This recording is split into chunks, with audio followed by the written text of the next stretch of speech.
Hi, I'm Lauren Jones and I'm a student social worker working for Neath Talbot Children's Services. I've been working for Neath Talbot Council for 8 years in total.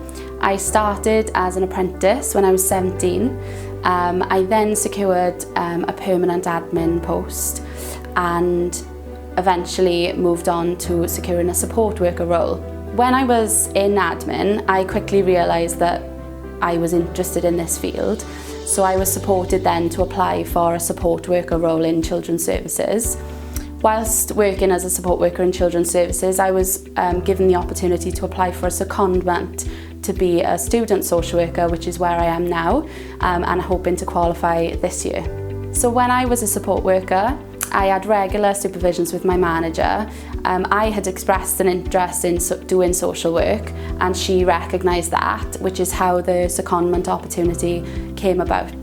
I think what I love most about working for children's services in particular is the way of working with families. So we work in an outcomes focused and person-centred way. We don't go into families' homes telling them what they should and shouldn't be doing.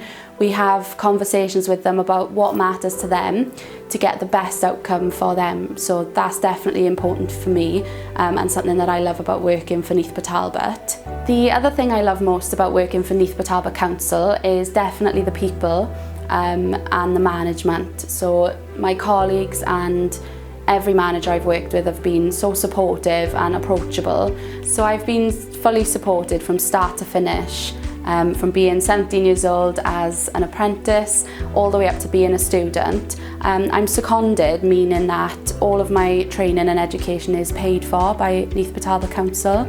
I think if you show your drive and passion for what you're interested in, they are willing to invest in you.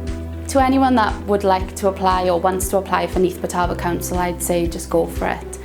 You're not only applying for the role, you're opening doors for yourself for other opportunities.